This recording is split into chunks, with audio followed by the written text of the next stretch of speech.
Hello, and welcome to History is Gay, a podcast that examines the underappreciated and overlooked queer ladies, gents, and gentle NBs that have always been there in the unexplored corners of history, because history has never been as straight as you think.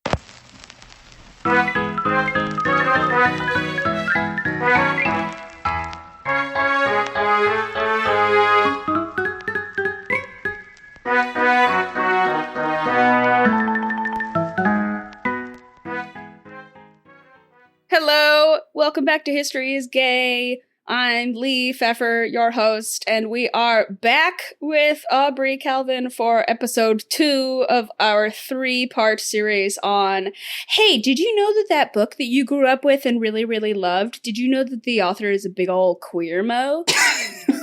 series. We're back. We're doing a second one. Hi, Aubree. Hi, Lee. Thanks for having me back. Thank you for coming back here and continuing to talk with me about some of our favorite classic children's literature authors who were queer and filled our early years with joy and wonder and lots of great things. If you haven't listened to the first episode, please go back and do that. We give a little bit of context, and we are going to continue that today. Last episode, we talked about 4 different authors. Today, we are going to go into Maurice Sendak and James Marshall, and then we'll come back with our final episode in this series on a couple more. This has been a really fun thing to just, expand, and we were like, oh, we'll do one little episode on some queer children's authors, and then we were like, oh wait, there are so many, and some of them have some really extensive, great biographies that we want to go into. So yeah, here we are for episode 2.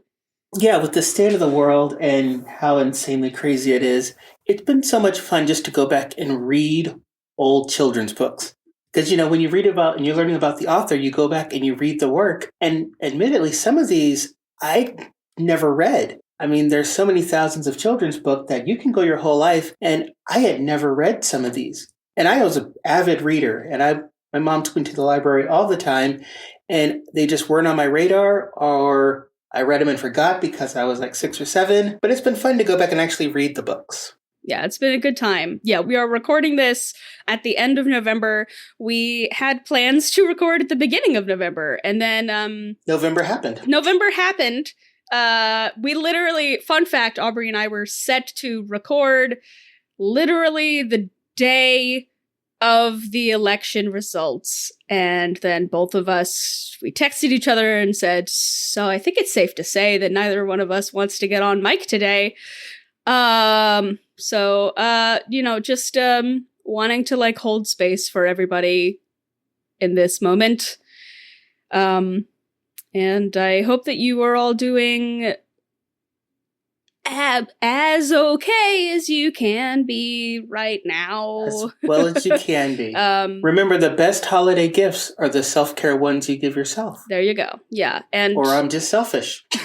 Or, just community and mutual aid. That's where we're going to have to focus.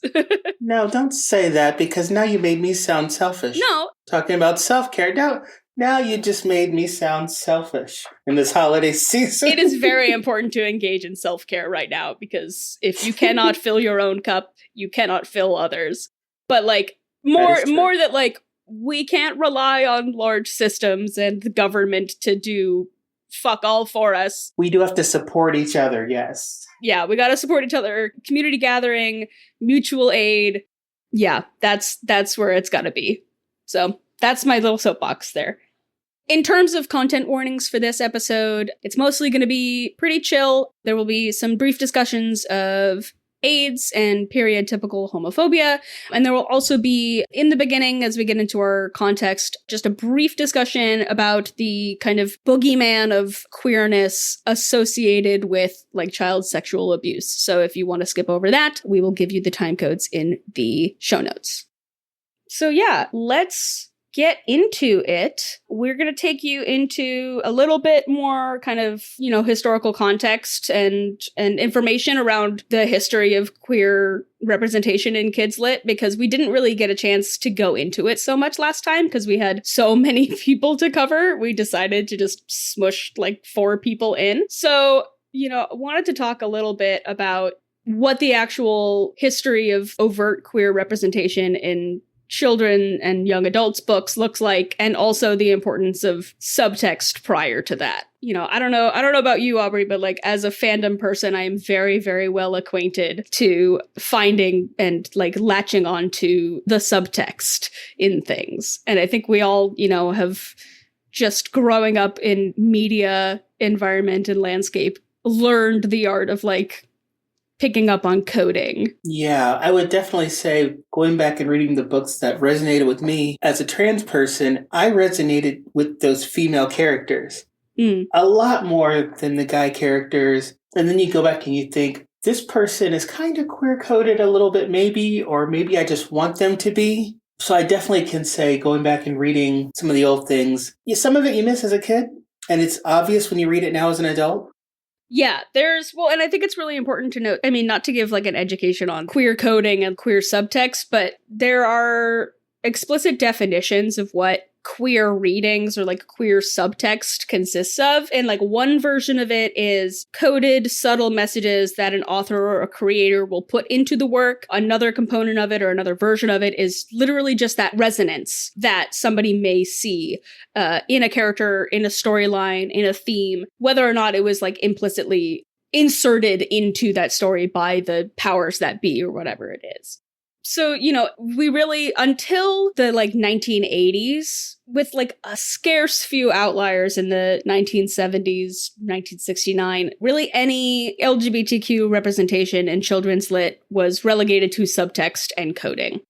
There's a great article that we'll link to called Reading Queer Subtexts in Children's Literature. It's a thesis by Jessica Kander.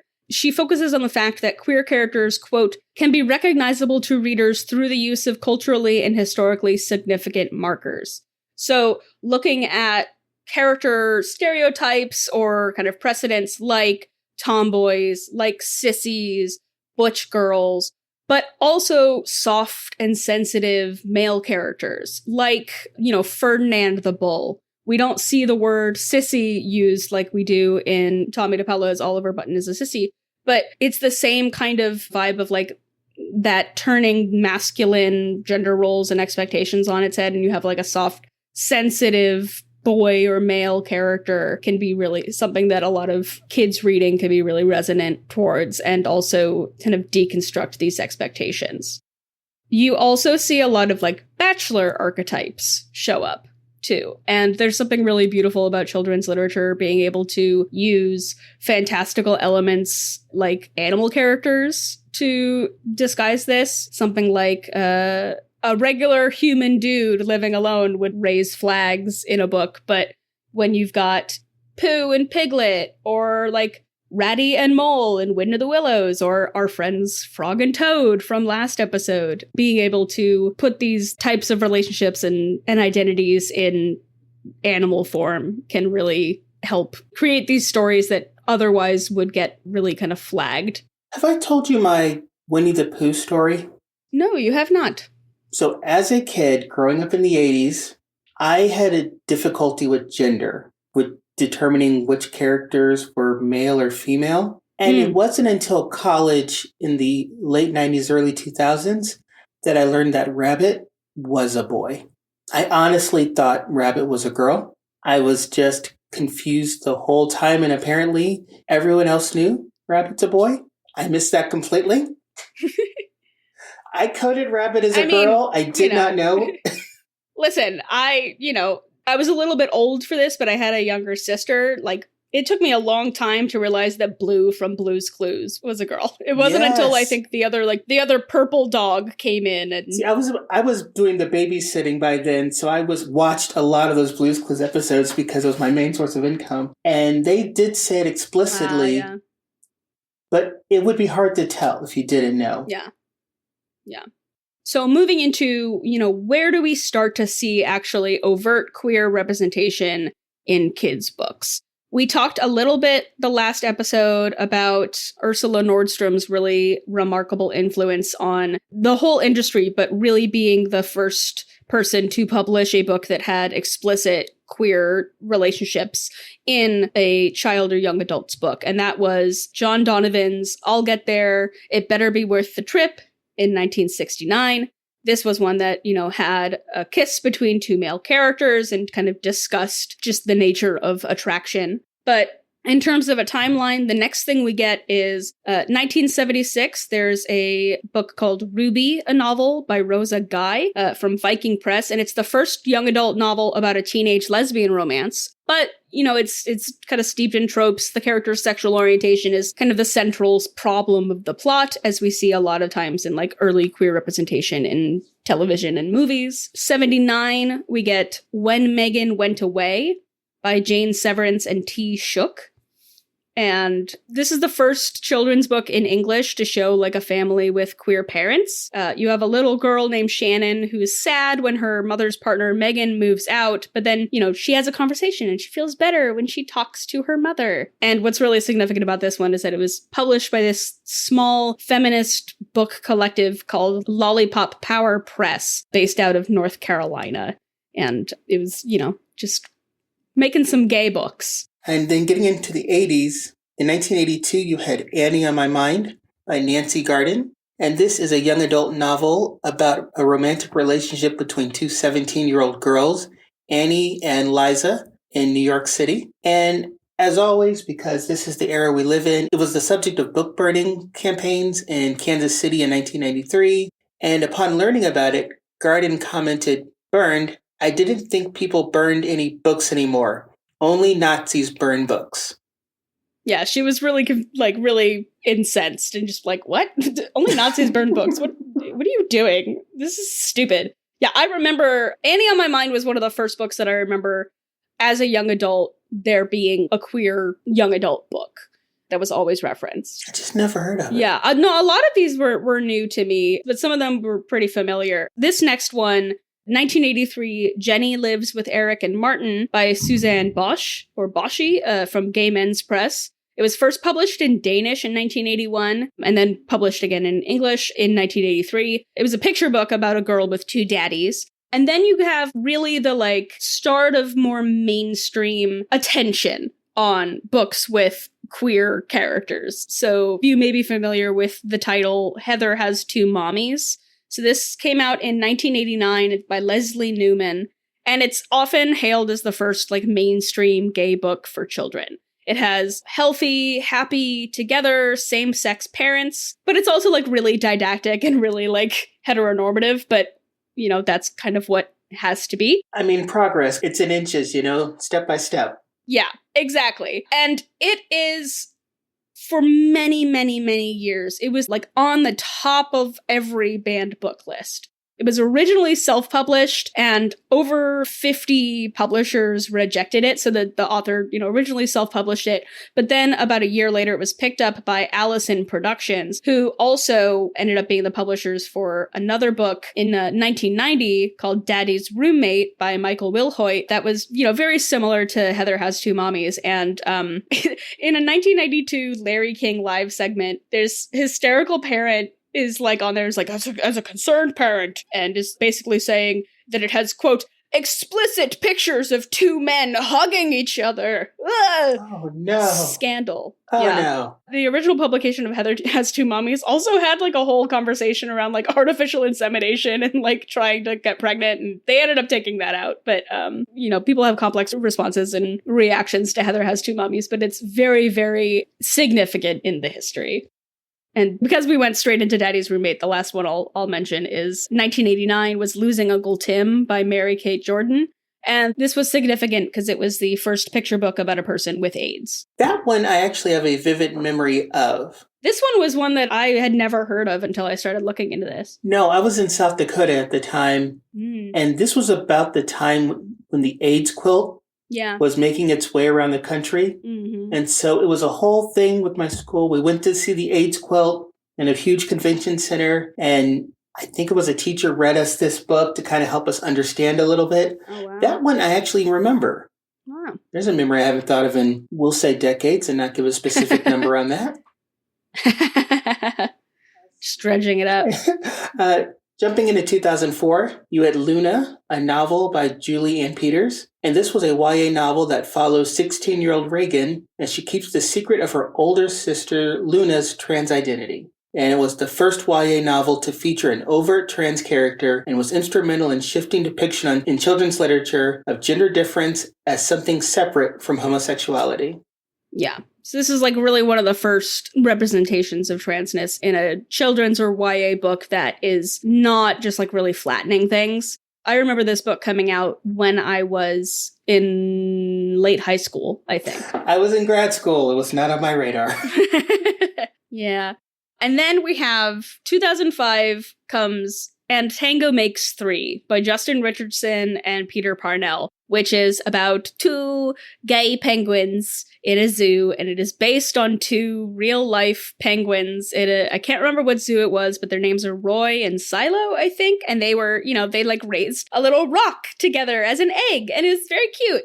And of course, people were insane about it. Since it came out in 2005, it has been at the top of the ALA, which is American Library Association's top 10 most challenged and banned list 8 times since its publication. 2017, 2014, 2012, 10, 2009, 2008, 2007, and 2006. So nearly every year since it has been out. It's bananas. I wonder now if it's just considered too tame to be in the top 10. We have so much more queer literature that it hasn't cracked that top 10 because of there's more things to pay on it, challenge. I think that is the case. It still ends up on the banned list. It is still extremely challenged, but, now conservatives are, like, way too freaked out about, like, Maya Kobe's genderqueer. Yeah. Yeah. Juno Dawson, anything that Juno Dawson writes. Yeah, exactly. Yeah, then you get 2008 is 10,000 Dresses by Marcus Ewart and Rex Ray. And then 2009, you start getting publishing of some of the first LGBTQ inclusive board books, right? So like those little cardboard thick books that are really meant for like the youngest of the young readers. And these are also written by Leslie Newman, who did Heather Has Two Mommies.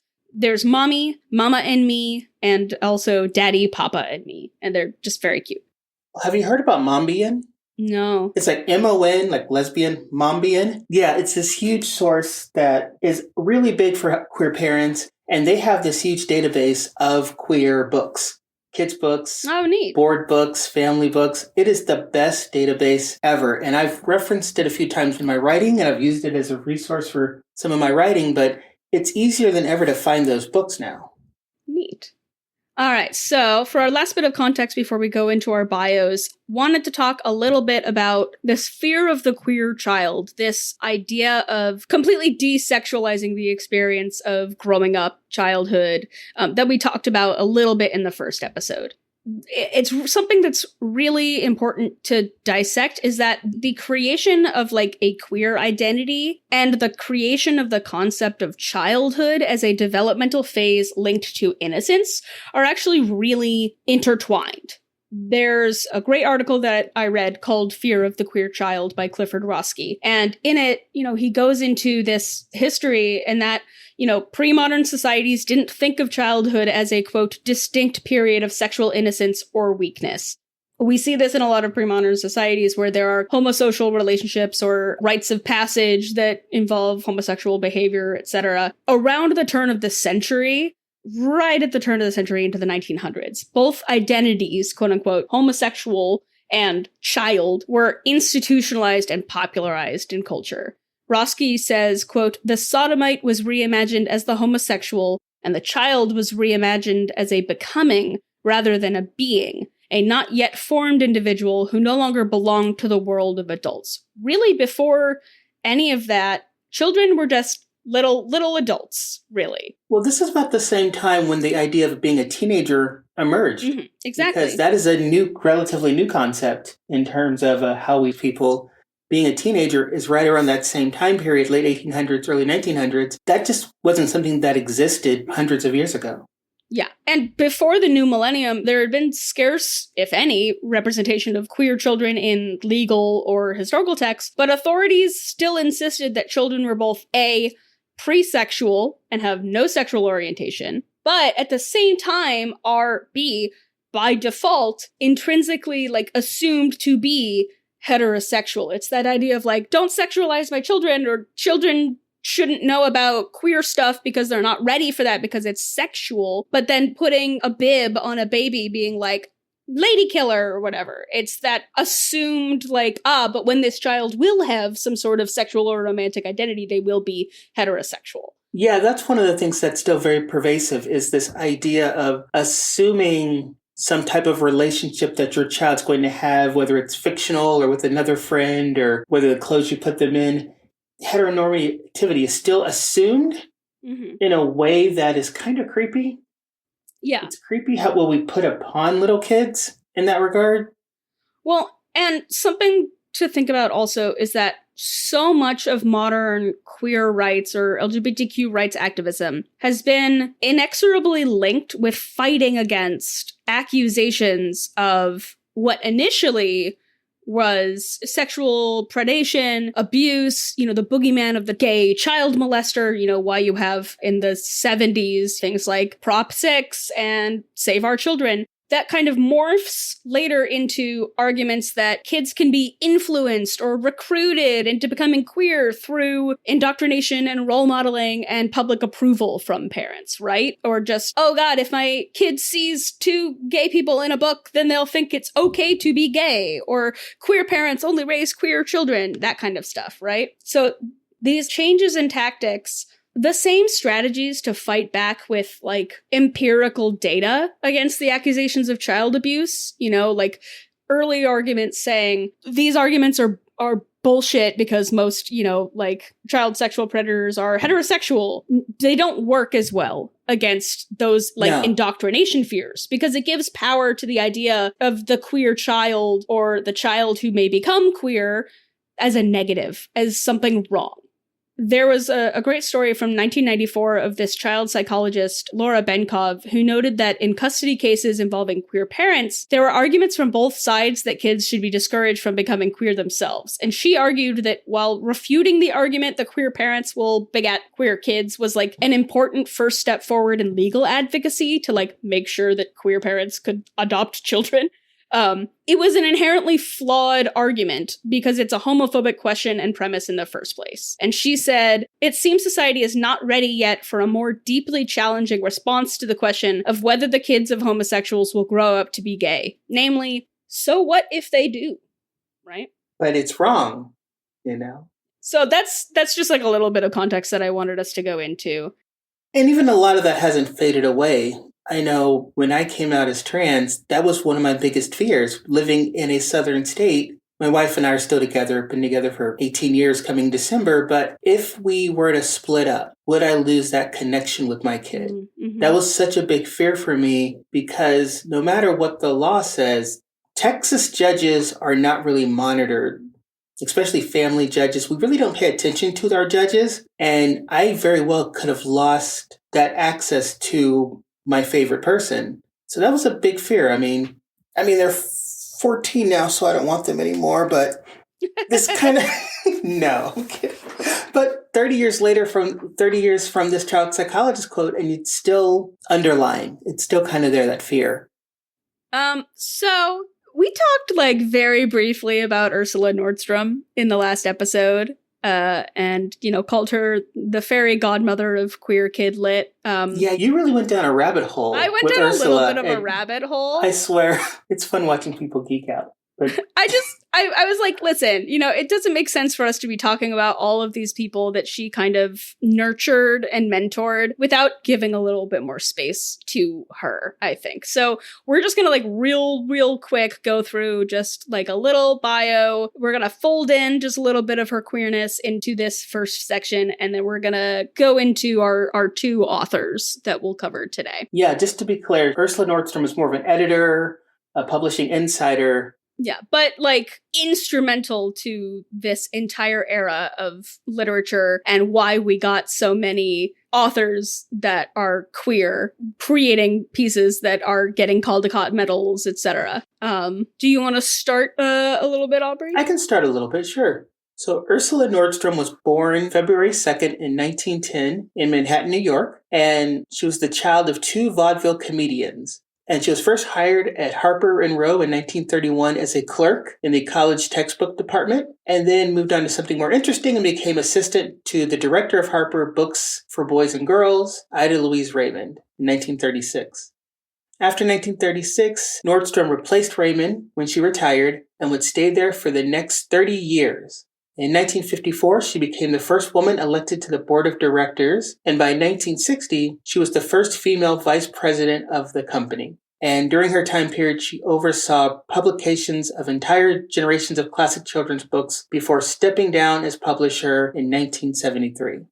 And, she had a really unique philosophy, right? She really disliked this sentimental, saccharine vibe of American children's literature at the time and wanted to focus on books that, quote, met children where they were, that were not didactic, that were close to children. And this quote is from Kelly Blewett from Reading Children's Book editor Ursula Nordstrom. We mentioned a really, little quote from her in the last episode. She often said that too often the field was putting out bad books for good children, and so she wanted to do the opposite with putting out good books for bad kids. Early in her career, this was my favorite story. Early in her career, after her first successes publishing some books, management was like, "Oh yeah, she can do this shit.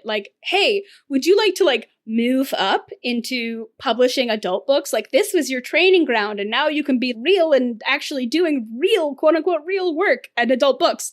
And she was so upset by this. She says, "I almost pushed the luncheon table into the lap of the pompous gentleman opposite me and then explained kindly that publishing children's books was what I did, that I couldn't possibly be interested in books for dead, dull, finished adults, and thank you very much, but I had to get back to my desk and publish some more good books for bad children." I think she had it right. Honestly, I think her perspective was right. If you've ever spent any time around kids, a lot of them are just jerks and assholes. No, but kids are real people with real emotions, and they're not these sweet little dolls. They are actual people. Some of them are more feistier than others. Some of them are quiet. Some of them are more rambunctious, but so are adults. And to have that myth of every kid is this perfect, quiet little Christopher Robin, that just doesn't exist. And that's such a theme in all of these books that we've talked about, right? Is these authors really meeting kids where they're at and talking to them in a way that wasn't prevalent in the industry at the time. Here's our favorite boogeyman librarian who hated Margaret Wise Brown coming back around to us. There's another quote that we have from her that says, "I was always nervous. I went by hunches." A librarian who, it says this in the quote, it's just a librarian. And then I found out it's actually Anne Carroll Moore, the same librarian who had... New York librarian, children's librarian. Miss New York children's librarian who had a stick up her butt about Goodnight Moon. A librarian once said to me, "How dare you think you could be a children's book editor? You haven't been a teacher, you haven't been a librarian." And I said, "Well, I'm an ex-child and I haven't forgotten a thing."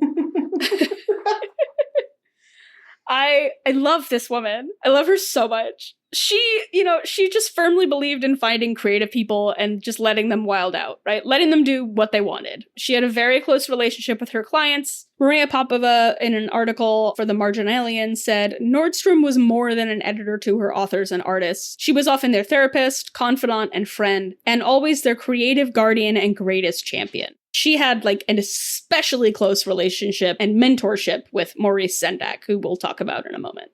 Nordstrom's level of openness about her sexuality during her lifetime isn't well documented, at least in the public archives. She met her life partner, Mary Griffith, at Harper & Row, and they lived together in Greenwich Village for several years before moving to Connecticut after Nordstrom's retirement. She wasn't publicly out. She referred to Griffith as the friend I live with in interviews. But those around her knew, such as children's poet Lee Bennett Hopkins said, "I knew Ursula, Maurice, and John, all of whom were out with those who were in."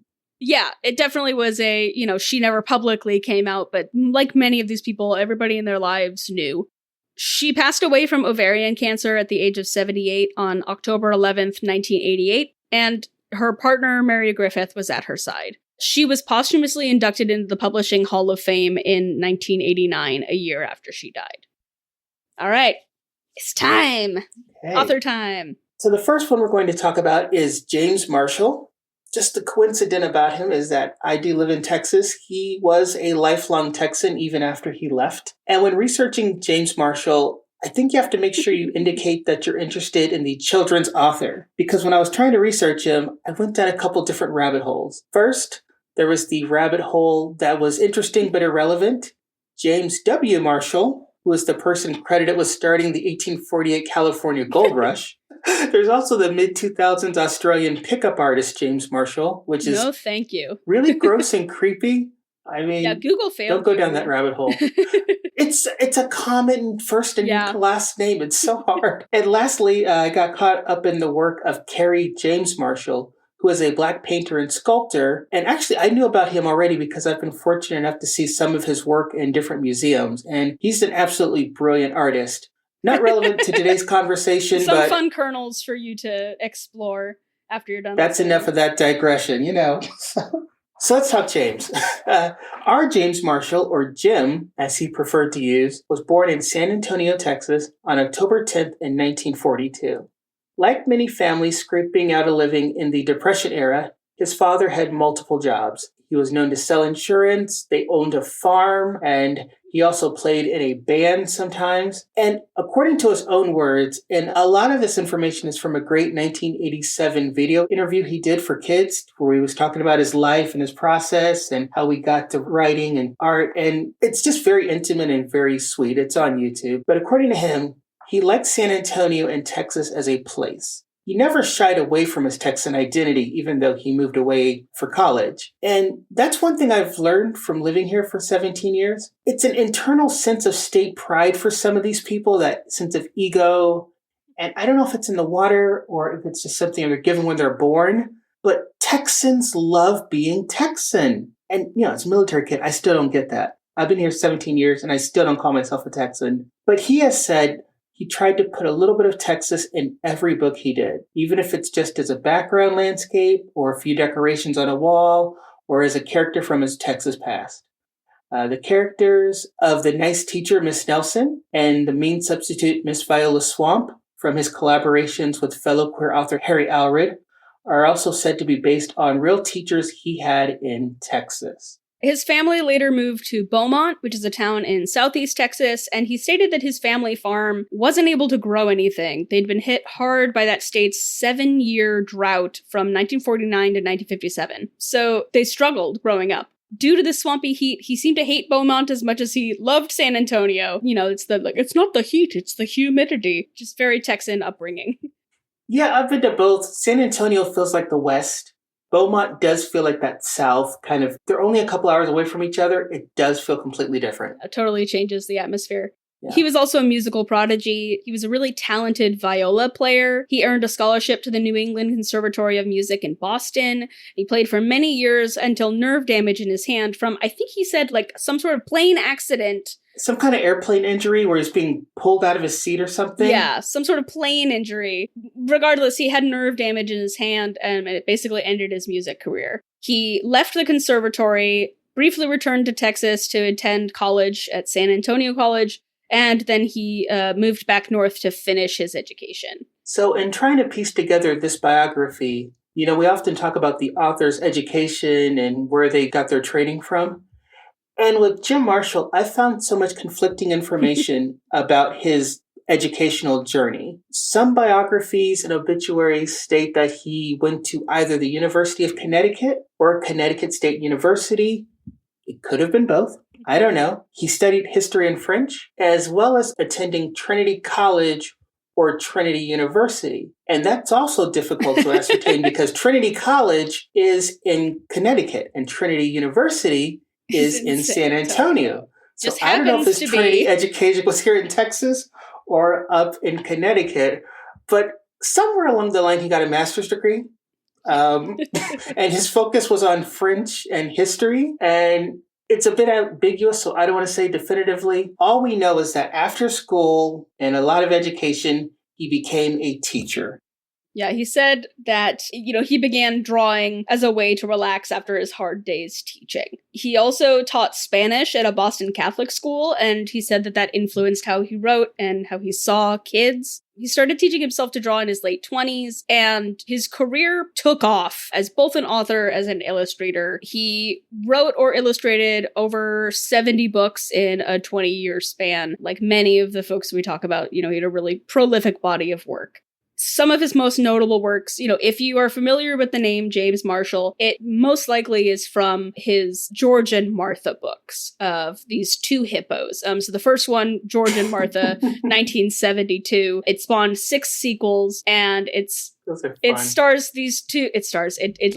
these two characters, George and Martha, who are these two hippos, and they live together and they play pranks on each other and they just act really silly. The first of these short stories in the book is about Martha loving to make split pea soup, but George really hates eating it. He didn't want to hurt his friend's feelings, so he eats 10 bowls of soup before hiding the rest in his shoe.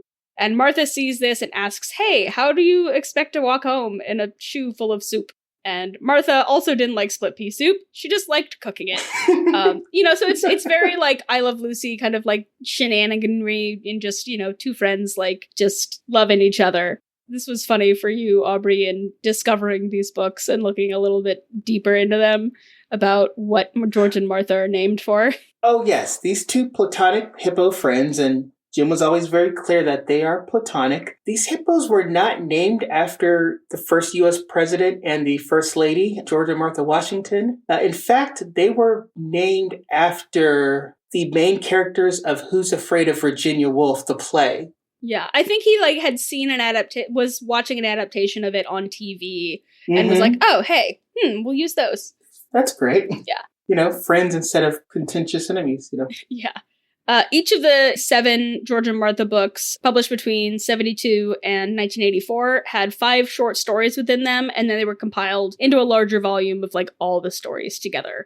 Later, it would be adapted into an animated series, but this happened after his death. And Maurice Sendak, who we will be talking about next, who also had a really lovely relationship with him, helped to produce and animate that show. Marshall also wrote a series of 9 beginning reader books, known as the Fox series or the Fox and His Friend series. And this went from 1985 to 1996, with a couple of them being published posthumously because he'd already had them written and they were already with the publisher. And these were actually originally published under the name Edward Marshall, and he used his middle name because he didn't want to prevent any kind of contractual conflict with his then publisher, and he wanted to be able to write a different kind of genre book. We'll just make up a new person to be able to work with 2 publishers. I mean, they've done that in Hollywood. Yeah. It's Hollywood how they do it. It seems fine for them. So the thing about the George and Martha series is that they were fun, but they weren't really meant to be educational. They're just meant for kids to enjoy reading. The Fox series was written to help kids learn to read. So it was more educational, written at a lower grade level. They used simpler words, and the pictures tied closer to the words to help kids learn reading as a skill. But despite originally publishing them under his middle name, modern printings of the Fox series do credit them as James Marshall. He also wrote a series called The Cut-Ups from 1986 to 1993, and this is kind of the last notable series that is solely credited to Marshall. He did a lot of collaborations. These books were published starting in the 80s and ended with his death, and were about 2 troublemaking boys and the adults that try to foil their efforts, and those adults were usually, but not always, including the school principal. They were the elementary versions of Zach Morris in Saved by the Bell. Yeah, that sounds apt. Yeah, he, those were the major books, but not all that he, worked solely on. But the rest of his more well-known books were with him working as an illustrator to different authors. But even as an illustrator, he had significant editorial input on several series. He was definitely the boss in all of his collaborative relationships. Collaborators like Harry Allred and Jeffrey Allen noted, this is from an interview by someone who got to connect with some people in James Marshall's life and was working working in his archives. And she said that his collaborators would, quote, would mail a manuscript to him and he would tear it apart limb from limb and then put it back together according to what he thought was best. So he definitely, and apparently they like, his collaborators loved it. Like they really they were friends, so this is, part of that process, yeah. Yeah, he acted as like the director, as the editor for these collaborations. And a lot of times he also ended up really being a part of the writing process, but then didn't want like writing credit on them, especially with things like this Miss Nelson series with Harry Allred. Yeah, this was the most notable of his collaborations. And what, outside of George and Martha, what he might be most famous for are these Miss Nelson's books. And it's about a classroom of kids that were faced with an evil substitute, Miss Swamp, because their nice teacher, Miss Nelson, went missing, as in they basically drove her away. And although Harry Allred has said that the books themselves were his idea, Marshall drew upon his own childhood, as we mentioned, for the illustrations. They also collaborated together on the Stupids books, about a family that is stupid. I mean, this looked pretty on the nose. They were not smart. They made poor decisions. This little kind of a satire, a little critique of the nuclear family in the 1950s, a critique of that whole heteronormative thing. And I don't know if you remember the 1990s when there were a ton of really bad movies came out. There was the movie The Stupids, which Tom Arnold was in. God. And it was based on these books. That's bananas. No, I don't remember that. This is mid-90s. Be glad you don't.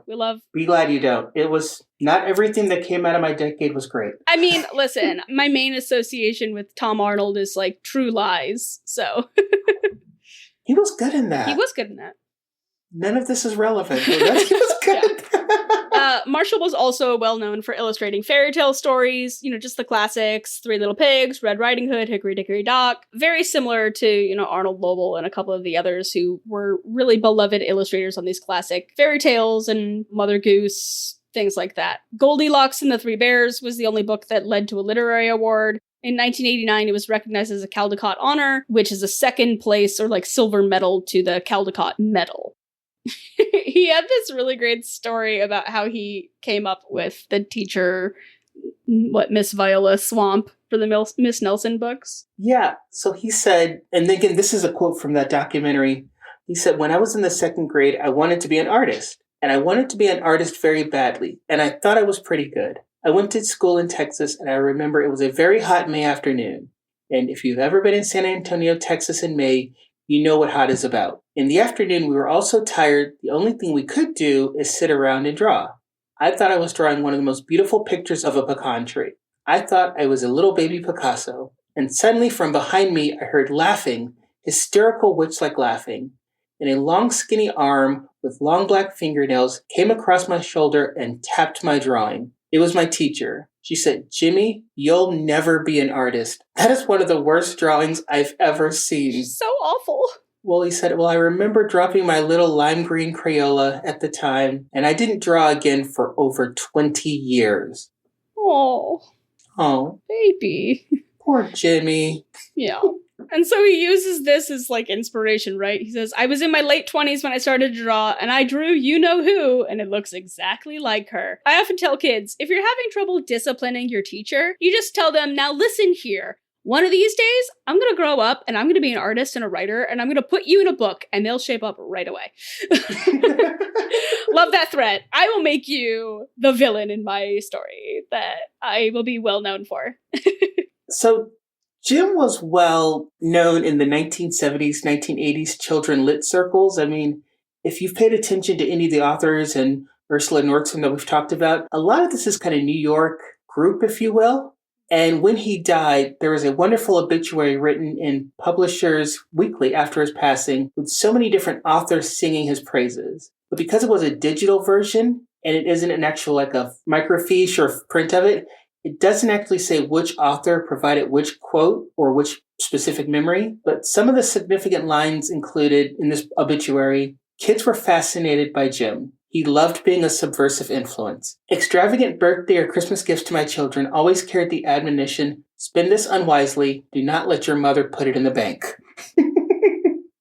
Yeah, another person called him the Matisse of children's books. He was just he was a fun guy. People described his personality as just being really fun and humorous and really loved spending time with his friends. One of his most close relationships was with Anita Lobel, who was the wife and collaborator of Arnold Lobel, who we talked about in our last episode. And his posthumously published book, Fox on Stage, was actually dedicated to her. He died in October 1992, October 13th, in a Manhattan hospital from a brain tumor, as written in his obituary. And several of his books were published after his death, including one by longtime friend Maurice Sendak. I also really love that I found that Marshall nicknamed Sendak Maurice Sendak, which is very apt.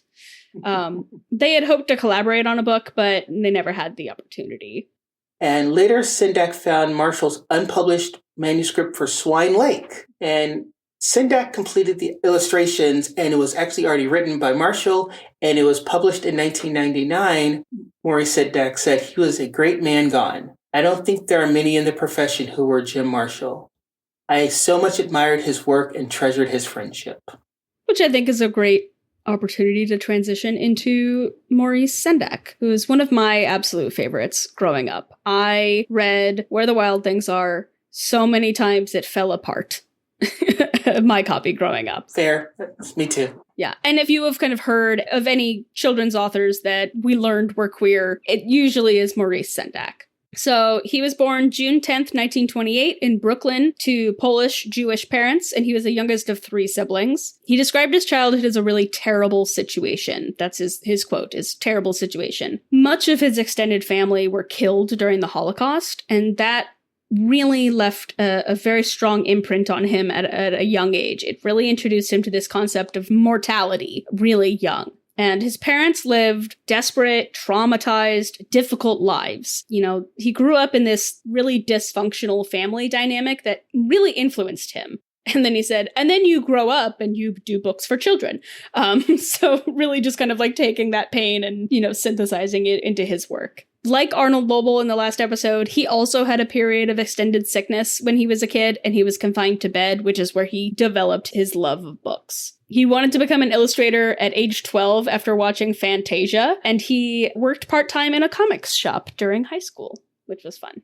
His father was a big source of influence for a lot of the themes and motifs that would show up in his work later. And his father frequently told really like salacious stories from the Torah. According to the Washington Post, they said, quote, according to Maurice, his father would relate tales from the Torah. However, he would embellish them with racy details. Not realizing this was inappropriate for children, little Maurice would frequently be sent home after retelling his father's softcore Bible stories at school. I love that. Softcore Bible stories. Yeah, no, I get that. It's a great phrase. You know, that's fantastic. I made up a lot of stuff to keep my kid entertained. And every once in a while, they would go to school before we homeschooled, and they would say one of these little things, and they would get these funny looks. Like, so I told my kid I invented purple. You also told me that. And they believed it, you know? No, you also told me that you taught your students that you were related to Barack Obama. Yeah, they don't buy that anymore. You know, so, you know, parents have to entertain their kids, but they also have to entertain themselves. And we sometimes forget that kids are little recorders / speakers. They will just regurgitate a lot of what you say to them. Right. It's like that little, the parrot toy from the 90s that you could press, it was on a little perch, and it was a little animatronic. You could press the button and say something into it, and then you would release the button, it would just repeat back. I went into so many stores on Universal Studios City Walk growing up, and just saying the filthiest stuff into those, and then just walking out of the store. So thank you, Maurice Sendak, for truly encapsulating the naughty little child experience. See, some parts of parenting haven't changed. Yeah. So Maurice studied at the Art Student League, where other famous artists included Will Eisner, Jackson Pollock, and Georgia O'Keeffe. His first publishing job was in 1947, illustrating physics textbooks called Atomics for the Millions. And his first professional art commission at 20 years old in 1948 was creating the window displays for FAO Schwarz, where he met editor Ursula Nordstrom from Harper & Row and started a longtime mentorship and friendship. Yeah, I gotta love that, like, he was discovered when he was just making window displays for, like, the huge toy store. I love that. Yeah, he had a really, really close relationship with Ursula, like for a long, long time, really strong mentorship. He, from an interview in the 80s, talked about her. He said, "I loved her on first meeting. My happiest memories, in fact, are of my earliest career, when Ursula was my confidant and my best friend. She really became my home and the person I trusted most. We had our disagreements, but she treated me like a hothouse flower, watered me for 10 years, and handpicked the works that were to become my permanent backlist and bread and butter support." So, yeah. So Maurice also started illustrating other authors' children's books throughout the 1950s, illustrating more than 80 before writing his own. And at the time, he was most well known as the illustrator for the Little Bear book series by Els Holmlund Minnerik. Yeah, I remember the Little Bear cartoon TV show growing up. I loved that. I remember the TV show. I didn't know it was based on a book series. Mm-hmm. In 1956, he published his very first book written and illustrated by himself, which was Kenny's Window. But he really rose to international acclaim and prominence with the 1963 publication of Where the Wild Things Are, again, from Harper and Row. Much like, Margaret Wise Brown and some of these other folks that we're talking about really kind of just ran away with totally different themes than were expected in the industry at the time. The book's dark, moody vibe contrasted with the really fluffy kids' books at the time. And parents were even really concerned at first at the scary monsters, be like, "Oh no, this is too scary for my children." The protagonist, Max, acts like a real kid. He's complicated and he's annoying at times and he's got a bad temper and he could be a little shit. Which, this kind of became a template for many of Sendak's characters going forward. He wrote, "In plain terms, a child is a complicated creature who can drive you crazy. There's a cruelty to childhood, there's an anger, and I did not want to reduce Max to the trite image of the good little boy that you find in too many books." Again, good books for bad children. Yes. Fantastic. Not necessarily bad children, just real children. Real children, yeah. Yeah. So in terms of themes and influences, Maurice Sendak was influenced by several writers and musicians, including Herman Melville, Mozart, and especially Emily Dickinson. Another queer. Yeah, there you go. And he said, "I have a little tiny Emily Dickinson so big that I carry in my pocket everywhere." Yeah, I know. It's a wild quote. I'm sitting going, I don't think I get it. "I have a little tiny Emily Dickinson so big that I carry in my pocket everywhere." I think it just means that he is yeah, I don't know. See, this is where the autism is coming in. I'm like, is he literal? Was he really saying he had one? I don't know. Artists are strange. We'll just leave it at that. So much of his work showed the messy, complex, and occasionally terrifying reality of being a child, being an outsider. I refuse to lie to children. I refuse to cater to the bullshit of innocence. Yeah. Wow. Mm-hmm. He illustrated and received the Newbery Honor for 1966 Zlate the Goat and Other Stories, which was Nobel Prize winner Isaac Bashevis Singer's first children's book. And Sendak actually said that his parents were, quote, "finally impressed with him" when he collaborated with Singer. They basically said that was the thing that they were most proud of him about. It was parents were like, I don't really care about this, but oh, but you worked with him. Great.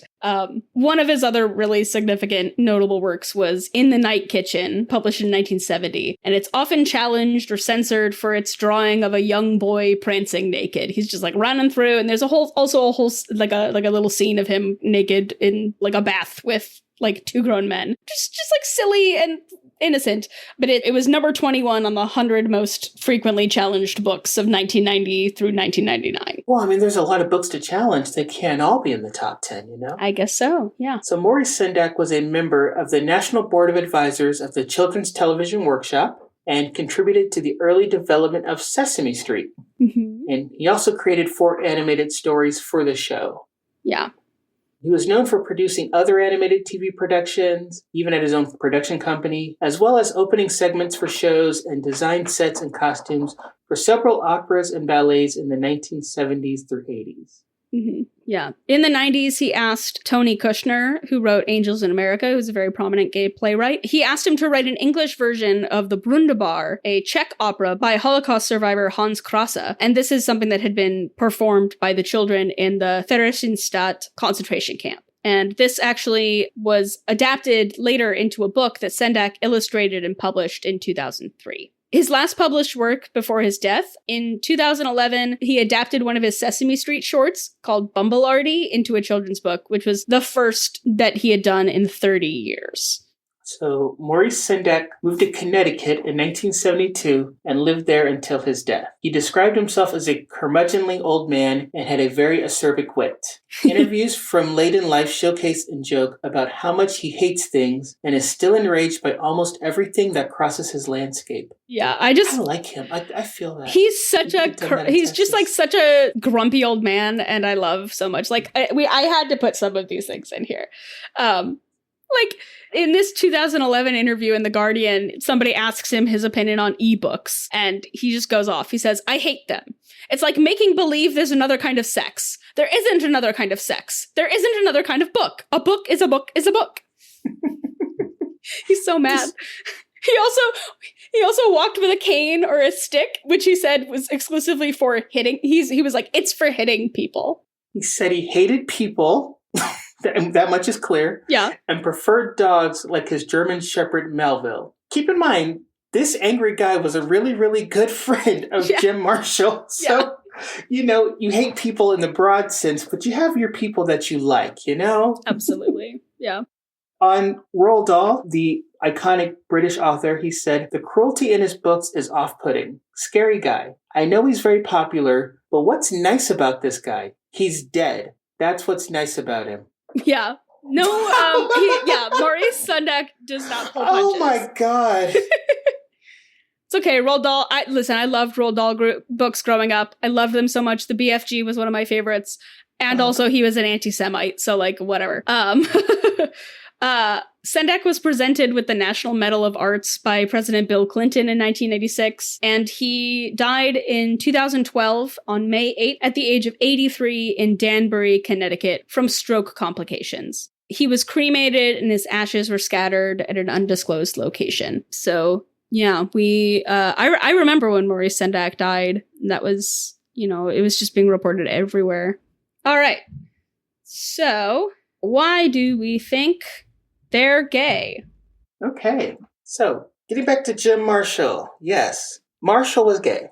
I mean, just according to documents in the archival collection of his papers, and those archives are in a few different places, University of Connecticut, University of Minnesota, and then a third place. But according to his own papers, he had a very close and affectionate relationship with his mother, but it was complicated by the knowledge that she refused to accept that he was gay. Much of what we do know about Jim's queerness, the very little we have, come from his friends and from some scant journal entries and sketchbooks in his archival collections. His longtime partner was a man named William Gray, often known as Billy Gray. In the sketchbooks held by the University of Minnesota, Marshall would frequently reference the two of them as a couple and refer to his partner as B or Billy. Yeah, he there were a couple of sketches where he drew some things and wrote in the margins like two males accompanied by a friend or something like that, and like the two men were him and Billy and then like other friends. He used real life to inspire his work. The characters in his first cut-ups books were loosely based on himself and William and a female friend of theirs, which was that story that I just told. In another journal entry that some archivists found, he recalled a time when he went to New York with Billy and with Arnold Lobel, where they, quote, got blind drunk. And another journal entry from that same trip says that he went to drinks and dinner at Hilary Knight's apartment, and they sat down and they just like watched Grace Jones recordings and hung out and like listened to music. And he wrote, "Subjects to avoid in the future: myself, AIDS, and the difference between New York and Los Angeles. The last has got to be the dumbest subject in the world." So, AIDS was on his mind. Sounds a very 80s thing to say. Yeah. In another journal entry he wrote after traveling to Chicago by train, he writes, "I love the Midwest, but hate the very real feeling that I'm in enemy territory." And we can only really speculate about what he really meant by that, but we can't help but resonate with the feeling of being uncomfortable in an unfamiliar place, away from your friends and loved ones who know and accept your identity. And yeah. There's really not a lot that is publicly known about James Marshall and his queerness. Like, we really couldn't find much. It's really just came from friends and what is in his archival papers. I mean, there isn't even an article that says, "Oh, I'm gay," like Tabby DePaula or, a couple of other things. Basically, in deference to his mother, his obituary in 1992, when he died, left out William Gray and listed his cause of death as a brain tumor, as we mentioned above. But Marshall's sister and Maurice Sendak later confirmed that he actually died, as was common at this time, from AIDS-related complications. And the quote that we had up above from Sandra Horning, who went to his archives and was able to interview some people from his life about how he collaborated with people, she actually got the opportunity to meet William Gray, who was his longtime partner, through a friend. So, we couldn't find anything on William Gray outside of just that, everything was really just, really personal relationships and personal anecdotes from people who have, researched this man's life. And, this is again back from that era where you could be an author and not have the public know much about you. There is that greater separation as opposed to now. Part of how authors sell their books is by being on Twitter and Instagram and telling about themselves. We had more of a separation back then. Well, and also this is at the time where it's just this transitional era of being publicly queer. We're still at the time where it was something that we find out about people after they're passed on. And they didn't mention this in his obituary because, his mother at the time was, loved him very, very much, but was embarrassed and didn't know really how to grapple with the fact that AIDS took her son. So in Marshall's papers, there's a letter from Maurice Sendak about 3 months before Marshall's death. And as he was in his last days, he was on morphine treatment. And Sendak wrote, "Jim, unresponsive, was on his first day of morphine. His last words to me on the telephone had been, 'Lovely, loyal Maurice.'" So, yeah. Related to his work, Marshall spent a lot of time focusing on friendship and creating more subversive characters that subtly celebrated complex kids who were just a little bit disobedient. Just a little naughty. I mean, sometimes we have to remember that a lot of the rules we have for kids are dumb. Absolutely. Honestly, some of the rules we have for kids are stupid. Yeah. 100%. But he was a big believer in letting kids be kids. According to his longtime partner, Billy Gray, Marshall's number one rule was never condescend to children. Don't do it ever. That's another quote from that interview that Sandra Horning got to do with him. Yeah, and I think I said this before, but he clarified several times over the years that George and Martha were just friends. They were not romantic partners. There is this idea just two beards living with each other. Just a lavender marriage. Well, I was going to say it a little bit differently, but basically, yes, this idea that you can't have a platonic friend and it allows you to have your relationships outside and still have that platonic friendship where people make the rumors about, Yeah. Yeah. There are some elements of queer allegory in some of his work, though. And I mean, it's a little bit of a stretch, but in the first book in the Miss Nelson series, that Miss Nelson is missing, the one that he worked with Harry Allred on, there's imagery that's reminiscent of hiding in the closet, and he uses elements of drag and camp. Miss Nelson, this nice teacher... Wait. Spoiler alert for a book that was published 30, 40 years ago, because there's a twist to Miss Nelson. Go ahead. True. Yes. Yeah. Don't listen on if you don't want to know the conceit of Miss Nelson. Of this book for 40 years ago. Of this book for children. She's teaching her class and they're being really, really unruly. And so she decides to teach them a lesson. So she disappears and the kids are like, "Oh no, Miss Nelson is gone. Where did she go?" And she reappears the next day in disguise or in essentially drag as this mean substitute teacher, Miss Viola Swamp. And she tells the students, "If you misbehave, you'll be sorry." And once the class is successfully tamed, once she gets control of the class again, the book makes a very explicit point of she retires her Viola Swamp costume, she hangs it in the closet, and then she essentially looks to the camera like she's in the office with a smile and looks and says, "I'll never tell," right? So you have this element of drag and this kind of leading a secret life theme into it. Never thought of it that way. So, in a New York Times Magazine article titled "The Gay History of America's Classic Children's Books," with the writer Jesse Green, they wrote illustrated series like Lobel's Frog and Toad and Marshall's George and Martha. Authors who could not marry as they liked were showing children what marriage should look like, the ideal, a dependency of independence, preferably with separate bedrooms. And failing that more heteronormative lifestyle, they might do better avoiding marriage entirely, at least as traditionally practiced.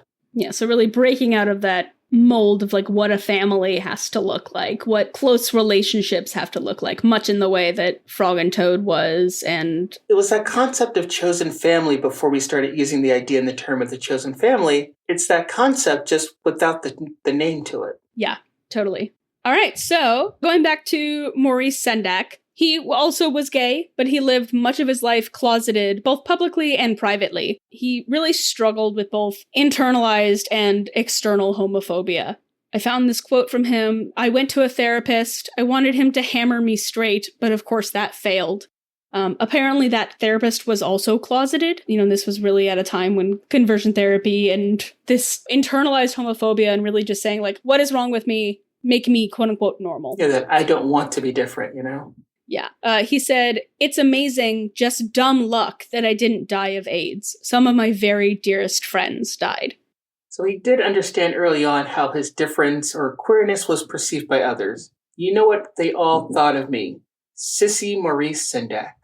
He described his first sexual experience with another man in the FAO Schwartz he designed windows for when he was 19 or 20. He said, "In a giant doll's house on the second floor."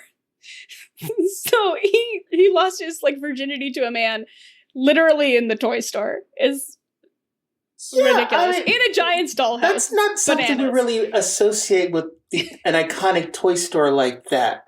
I also I don't understand the allosexuals who are like, yeah, this seems sexy. Like floorboards. I don't know. I don't understand how people are just like, I'll have sex anywhere. Sure. I don't know, but this being the holiday season, Home Alone 2, Sticky Bandits waiting in a dollhouse and waiting in a dollhouse at the toy store. Maybe they were doing that. I don't know. I feel like if the wind is blowing the wrong direction, I am like, no, thank you. Yeah, I don't get it. I'm just not adventurous like that. That's just my ace spectrum coming out. Maurice came out publicly in a New York Times article in 2008, mentioning that he was gay and he had lived with his partner, Eugene David Glynn, for 50 years until Glynn passed away in May 2007. 50 years. Yeah. He casually came out with the interview asked, like, is there anything that you've never been asked in an interview? And he was just like, well, I'm gay. I just didn't think it was anybody's business. And as a gay man writing children's books, of course, it would have hurt his career early on. Kind of slipped in there the way Anne Martin's was slipped in there in that interview. Just like, there's a thing, but it's not a big deal. Right. Yeah. And now I can safely say that because my career is not in jeopardy. And, his partner, Eugene, was mentioned in articles before this, but always as a friend, right? Sendak was always described as a bachelor in interviews before this time. So his partner, Eugene David Glynn, was a psychoanalyst and a writer. It was really hard to find any information about how they met or their life together, other than Sendak's remarks and reminiscing after Glynn's death. He's dedicated his life to public health, counseling, and training social workers in New York. So Glynn was definitely a person that definitely gave back a lot. Glynn also worked for the Youth Counseling League and the Jewish Board of Family and Children's Services. Sendak illustrated Glynn's book, Desperate Necessity, Writings on Art and Psychoanalysis. And Glynn became sick with lung cancer and passed away at age 81. Yeah. Sendak once said that he and Glynn, quote, lived together for all of the years so that we could make trips to our favorite places in Europe, so that we could read our favorite books, so that we could, and this is the most important, we could listen to music. He also said, I dream of him constantly. I'm always feeling guilty that I didn't do enough for him. I had my success, which was a distraction and a disturbance for him. I'd see people meet him and look away indifferently, and I'd hate them. I never betrayed him. I wish I'd been more demonstrative, but it's not a thing I do very well. Being gay in the old days was hard. Being gay later was weird. I very much wish not to be. I came from a regular depressing family. I was brainwashed. And Maurice also described Glynn as a man who loved music and reading. He never smoked, and he died of lung cancer. Utterly ridiculous. I had that friendship for a long, long time. And Maurice never officially came out to his parents while they were alive, and he even said in a Terry Gross NPR interview, all I ever wanted was to be straight so my parents could be happy. They never knew. But they knew Eugene, Yeah. So Sendak also said, of course they knew.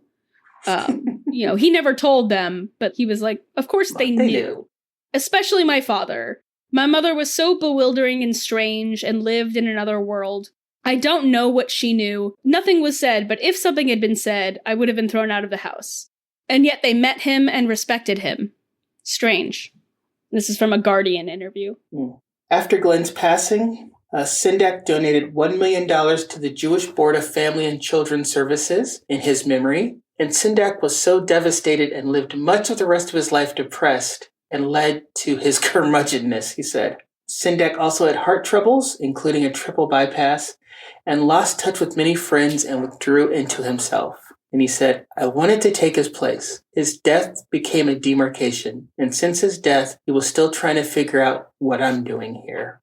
Yeah, so, he really, really lived, the last several years of his life before Eugene died, just really just living this domestic life and was heartbroken after his partner died. And I imagine how isolating that must have been. I mean, at least until, Eugene died in 2007, and then Sendak came out in 2008. Yeah, and then he didn't die till 2012, Yeah, so I imagine that, I imagine Eugene's passing was probably a large factor in him coming out, too, just really feeling like he needed to memorialize this person, what he meant. Who was his world, Yeah.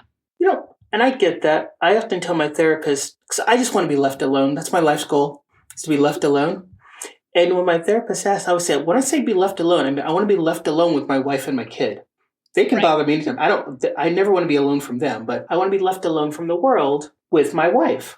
And I think Sendak was doing kind of that same thing. He doesn't want to be around anybody but Eugene. And that really hurt him when he couldn't be anymore. Yeah. So yeah, these are our two people for this episode. I don't know, what are our kind of wrap-up thoughts around Maurice and James? Two friends. God, now my brain is so wicked rotted. I mean, it's always been wicked rotted, but I just went, two friends, two good friends, two best friends. I was thinking the same thing, and I just saw Wicked, and I'm going to go see it again tomorrow. So I was thinking that same thing. I'm like, oh my God, I know you have to get rid of recording because I'm literally going to see Wicked after this recording.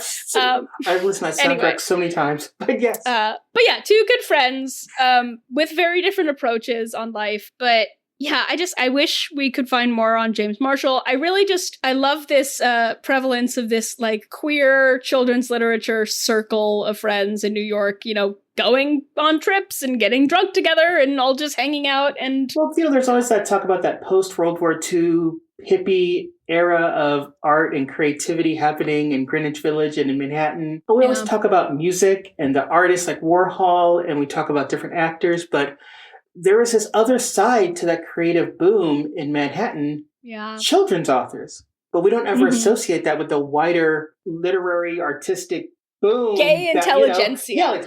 Like the Stonewall, like being out there. We don't ever associate that, but honestly, these children's authors kind of had a life closer to the kind of queer life I like and I have. And that's something more comforting about that. And I also find it interesting how Maurice Sendak did so many things. Set design and ballets and operas and animation. And he's known mostly for this one book. And it's such a minor part of his overall collected works. Mm-hmm. Yeah. He was so accomplished in so many different areas. I do love that, literally the last 6 years of his life, all of the interviews are just about him being like, I don't know why people want to talk to me. I chill out at home. I'm grumpy. I hit people with sticks. I just want to be left alone with my dog. Why do you all want to keep talking to me? God, he's got so many things right. Cue Aubree next day just walking with a cane, just solely to be able to hit people. I don't need one, but I could use one. Just get a beautiful walking stick with a knife in the middle of it. Just leave me alone. I've actually wanted one of those. I'm actually hoping for one of those when I get older. I want the knife. I want that. I mean, we just passed your birthday, so. No, we didn't. No comment on that. Well, so we'll be going into Louise Fitzhugh of Harriet the Spy fame and Tove Jansson, the Finnish-Swedish mother of the Moomins. So we will be dedicating that episode to them. We might also stick a little Edward Gorey in because everyone loves a delightful gothic dandy. And also, speaking of children's authors who also did set design and worked in the theater, I love some of the things from his life. So we will be coming back to you with that episode. This episode we're recording at the end of November. I'm hoping to get it out before the middle of December. So we will see you soon with that. But until we come back with that and our next stories and our How Gay Were They and some pop culture tie-ins, Aubree, where can people find stuff about you online? You can find me at aubreecalvin.com. That's AUBREE. Also happy to announce that Southern Queries has new episodes coming out starting in December and heading into the new year. And you can follow my podcast, Southern Queries, about queer life in the South. Woohoo! Yay! We're all coming back. And Lee, where can they find you? They can find me very, very sparingly on the terrible Twitter website until I actually get back into my Blue Sky and officially launch it. But when I'm not nerding out about old-timey queer folks, I'm usually talking about comics, queer TV, and I guess at this point, just diving back into my feral wicked phase over at A Paradox in Flux, currently on Twitter. I believe that is also going to be my username on Blue Sky, and it is also my username on Instagram. And, ever present crying about Xena episodes and other fantastic lady ships.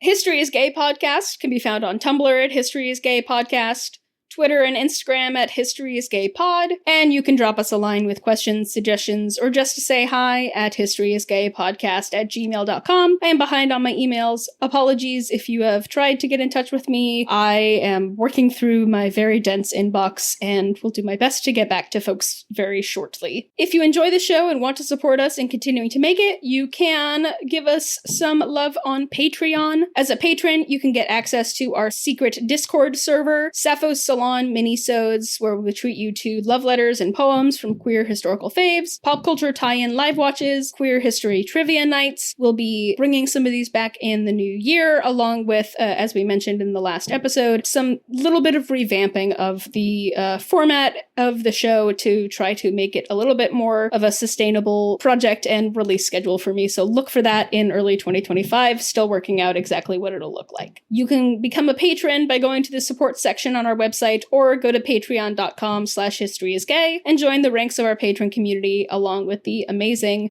Michaela O'Connor, Heather, Simone Savoy, Mark Humphrey, and 10,000 Worlds. Thank you so much for all of your support. Couldn't do this without you. You make this possible. You keep me going. I am so grateful to have such a wonderful audience, and I look forward to engaging with all of you much more. You can also get merch on the History is Gay store. Click on shop at our website.